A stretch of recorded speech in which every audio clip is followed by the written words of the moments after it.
Alright, so first of all, thank you for doing this interview. You being kind of new to the Digimon fandom, maybe you could introduce yourself and tell us some of the characters you play in the series, and what other series we might have heard you from. Okay, cool. Yeah, my name's Kyle Hebert, and I'm a voice actor originally from Dallas, Texas. Started on Funimation stuff. Dragon Ball Z back in 2000. Best known as the narrator next time on Dragon Ball Z. Also, Gohan took over the adult / teenage version of him once he goes to high school and becomes the great Saiyaman and Mystic Gohan. Fight you! I want to kill you! Let's see, I got a Ox King on there too. Oh boy! And then back on Dragon Ball. And Z. And let's see, Lord Sosuke Aizen on Bleach. And Ryu on Street Fighter. Hadouken! Lots of stuff through the years. In the Digimon world, I actually started on Digimon Data Squad. Let's see, Beelzemon and Belphemon, the monster form of him anyway. And then, of course, on the new show, I've got Darulamon and Ballistamon.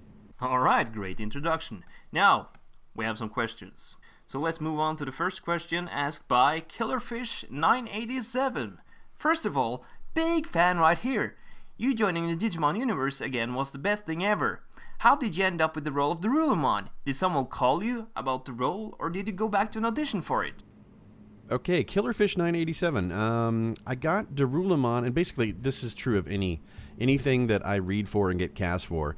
They send me the audition. I don't get to choose what I read for. They send me who they think I would be best suited for, and then I tend to record the audition from home and send it in, and fingers crossed I get it. But I don't sit there and dwell about it. My job is to audition, so I audition for several things every day. Everything from commercials to cartoons to video games to anime to books on tape to corporate narration stuff. I mean, all over the VO spectrum. And because we're all actors, we're all freelance, and we want to try and get as much work as we can.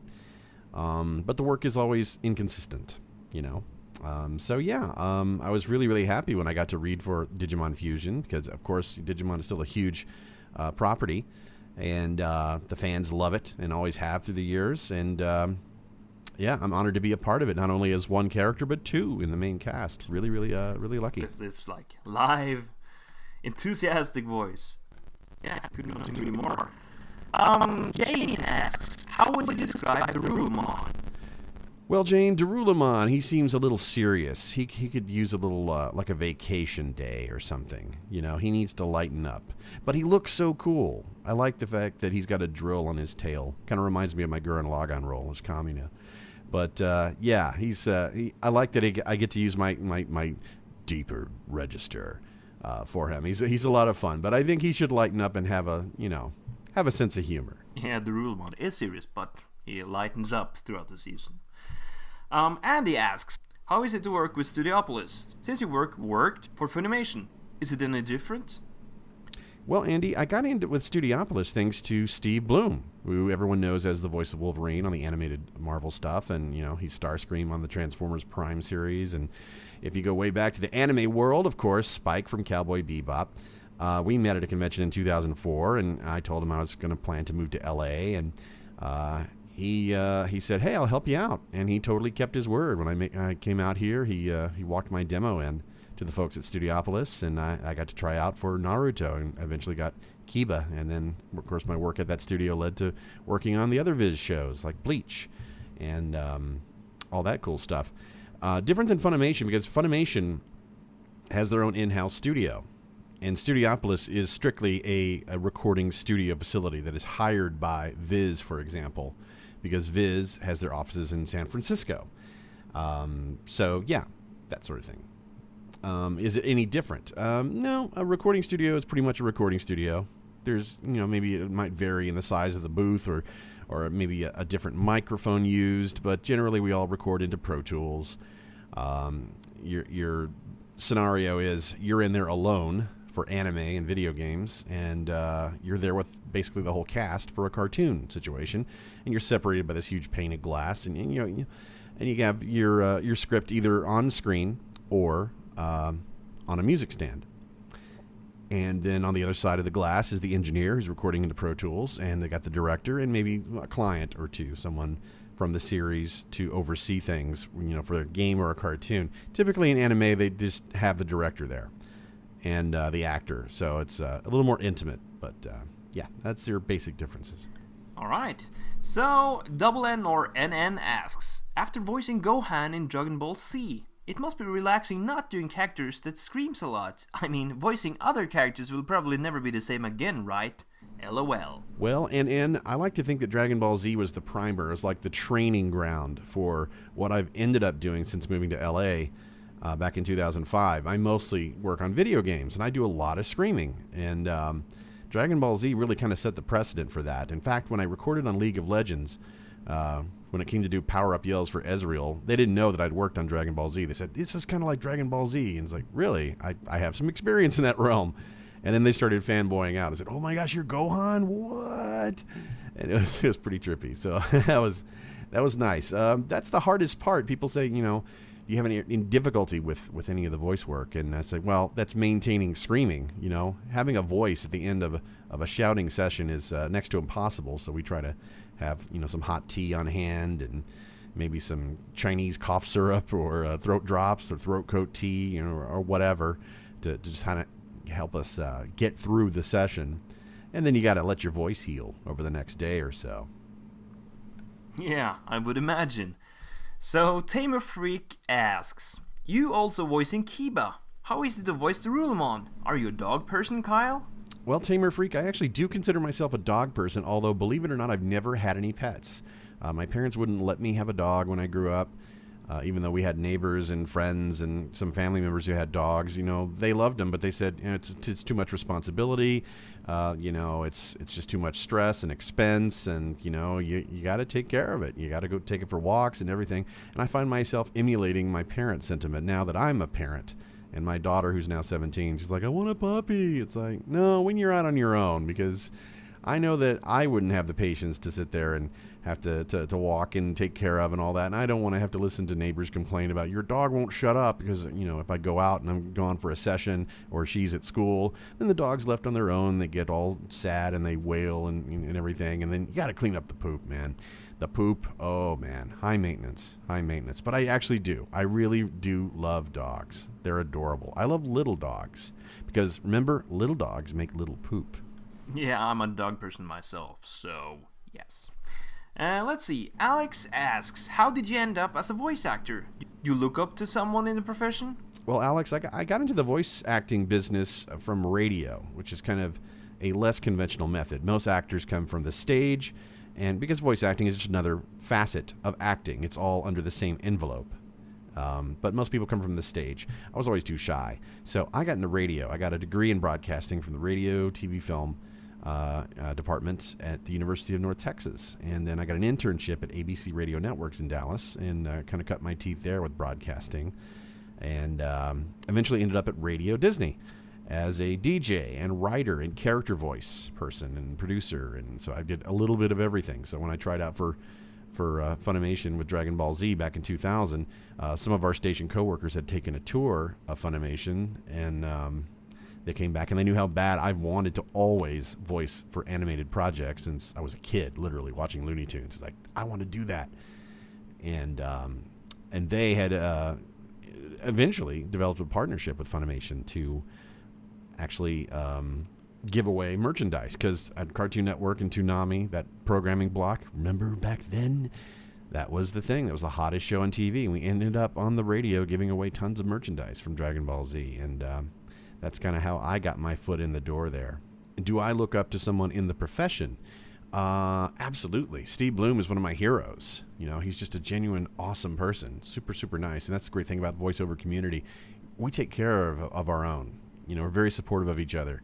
If you're not right for someone or for a role, then you'll recommend someone else for the role. And we try to help each other out with networking and getting our demos passed around to all the various casting houses and whatnot. It's just a very supportive community. And it's a little bit different because, the real cutthroat world of on-camera acting, and you want to get into TV and film, it's all based on looks. It's very shallow and everything. And in the voice world, it's very freeing to not be chosen based on your looks. You can look any way you want. And but you do have to be a good actor, and you have to be competitive, and you have to hold your own against people who've been doing this for decades. So don't think that anyone can just waltz in and just voice act because they can do an impression. It's really not about doing impressions. It really is about bringing your A game and being a good actor, having some good raw talent, and then honing it through experience, getting training in classes and workshops, and networking, of course, too, getting the word out, as it were. All right, so Jesse says and asks, question and fanboyism. Squeeze! I remember listening to you when I was a kid on Radio Disney. Okay, now question. Having a massive catalog of characters you voiced, which was the most fun to voice and most interesting? Yay, Jesse, thanks for listening to Radio Disney. Yeah, Squeege was my DJ name, and I was there from 1996 until 2005. And I had a blast. I had a total creative freedom to just do this great theater of the mind stuff. I pretended that my show was a spaceship, and I was broadcasting in outer space. And then we switched to a basement where I had this huge basement playground and everything that was accented with sound effects and other voices that I did. So I was interacting with myself. I had a lot of fun doing Aptitude Dude, which was a science character. You know, everyone else knows Bill Nye the Science Guy, but on Radio Disney, we'd have kids call in and email or like, Johnny wants to know, like, why is the sky blue? And I'd sit there and like dudeify science explanations. Then I wrote features about video games and Gross Me Out. There's a feature called Gross Me Out. We did like, what are boogers? Why is poop brown? Honestly, it's hard to just pick one character because I just love doing it. It comes easily to me, and I just have a blast. I love being able to have multiple personality and not be locked up in in an institution. I can actually, sometimes get paid to let the voices out of my head. Yeah, I would imagine it being hard just to pick one because, well, yeah, you've been in a lot of series. Alright, so Kathy94 asks, how did you react when the plot changed around Ballistamon's origins? Without spoiling anything for those who haven't seen or watched the Japanese version. Did you see that coming, if you have dubbed that far out in the series yet?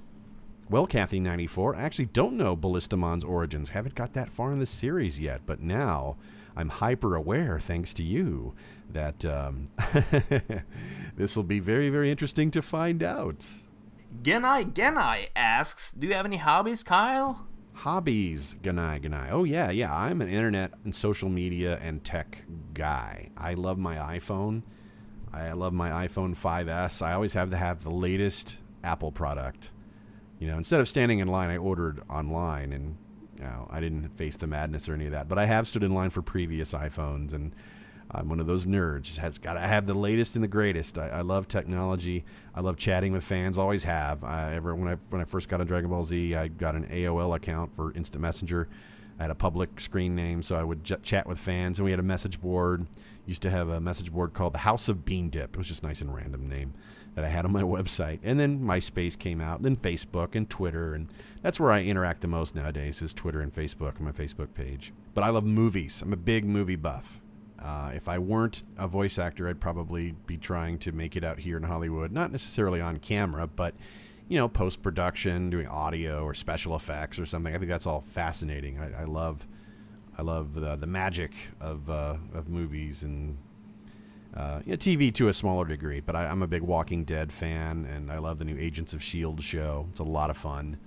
But more of a movie nerd. Love my sci-fi, horror, action.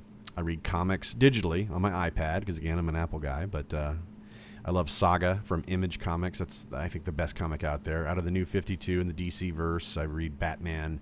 I also read The Shadow because I'm an old-time radio fan, and I love that they brought that character back in comic book form.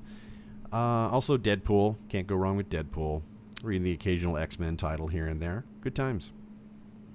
So closing the interview, Digimon Fusion, as we know from the Japanese version, goes through 3 parts or acts.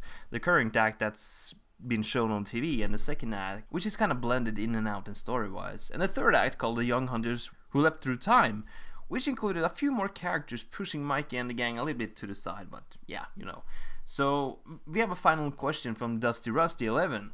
Can you confirm if you guys are dubbing all the way through the third arc? If you know anything about that yet. Actually, Dusty Rusty, I can't confirm. I don't honestly know. And if I did, unfortunately, in our world of voiceover, we do have to sign what's called an NDA, non-disclosure agreement. We're not allowed to talk about anything until it's out there in the world to consume. But I'm being totally honest here. I really honestly don't know how far we're going with the show. I assume that as long as the ratings are high on the outlets, because as of this interview, Digimon Fusion is now on Nicktoons, and hopefully everyone will tune in and catch it either on their DVRs or at least watch on the website. But keep the ratings high so we can continue to bring all of the episodes out. All right, I understand. All right, so thank you so much for doing this interview, and welcome to the Digimon fandom, Kyle. Even though you voiced Belphemon in season 5. Any closing comments for the Digimon fans out there? Any personal projects you want to tell us about? Hey, thanks for having me. I just wanted to say, hey, Digimon fans, thanks for checking out the show through the years, all incarnations of the show, especially the new one. So make sure you tune in so we can keep it going. I love being a part of this universe. And what else am I working on? I'm working on another show on Cartoon Network called Tenkai Knights. I play Commander Beeg, who's this really kind of hammy, over-the-top character. He's a ton of fun to play. I recently wrapped on Blue Exorcist as Bon Suguro and Fate Zero as Berserker, who just yells a lot. He's very angry. He should take anger management classes. Of course, Kiba on Naruto. And more games in the works. But basically, if you follow me at Kyle Hebert on Twitter, I talk about all my new projects as they come out. So that's kind of the best way to follow me. Or go to my website, kylehebert.com. Thank you so much, and may Digimon bring you joy in your work. Remember to like the video and subscribe to AODigimon for more awesome stuff like this in the future. Darulamon out.